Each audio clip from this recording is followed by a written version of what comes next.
আসসালামু আলাইকুম বন্ধুরা, সবাই কেমন আছেন? আশা করি ভালো আছেন। আলহামদুলিল্লাহ আমিও ভালো আছি। তো আমের আচার বানানোর ট্রাই করা হচ্ছে।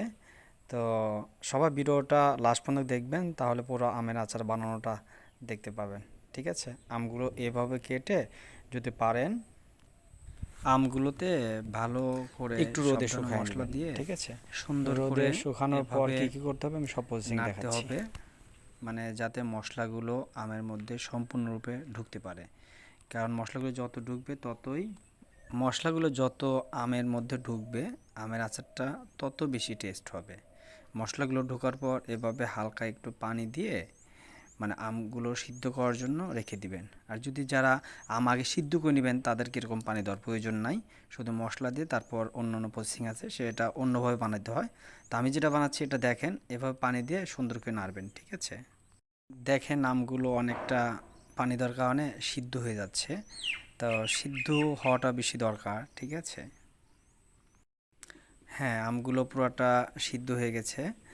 তো পানিটা কিছুটা শুকাইতে হবে। তো যে যে মশলাগুলো দিবেন সেগুলোর নাম তো জানেন নাকি? দেখেন আমগুলো অনেকটা একদম সফট হয়ে গেছে, একদম সফট। এখন কিন্তু চিনি দেওয়া হয়নি। ঠিক আছে, ওয়েট করেন। অনেকটা সফট হয়েছে এবং সিদ্ধ হয়ে গেছে। দেখেন আমের আচারগুলো অনেকটা আঠালো হয়ে গেছে। ঠিক আছে, আঠালো হয়ে গেছে, চিনি দেওয়া হয়েছে, একটু গুঁড়ো দেওয়া হয়েছে। তো আমের আচারটা দেখেন কত সুন্দর সফট হয়েছে।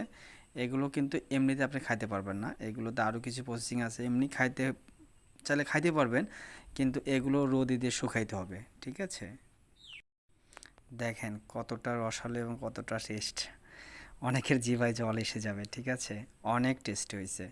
মানে যারা আসলে খাওয়াতে পারিনি তো বুঝবেন না, কিন্তু আমি তো খাইছি, আমি তো জানি। দেখেন একদম সফট, একদম মশলাগুলো কত সুন্দরভাবে প্রসেসিং হয়েছে।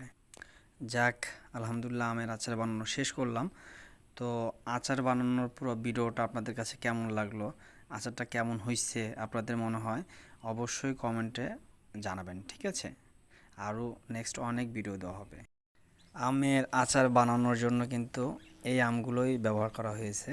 ঠিক আছে, তো আচারটা কেমন হয়েছে সেটা অবশ্যই জানাবেন। আর আমের আচারটা বানানোর প্রসেসিংটা কেমন হয়েছে সেটাও অবশ্যই জানাবেন। ঠিক আছে, আর আমার ভিডিওগুলো যদি ভালো লাগে অবশ্যই চ্যানেলটি সাবস্ক্রাইব করবেন এবং সব সময় আমার চ্যানেলটির পাশে থাকবেন। ভিডিওগুলো লাইক কমেন্ট করবেন, চ্যানেলটি সাবস্ক্রাইব করবেন, এতটুকু আপনাদের কাছে রিকোয়েস্ট। ঠিক আছে, সবাই ভালো থাকবেন। আসসালামু আলাইকুম, আল্লাহ হাফেজ, বাই।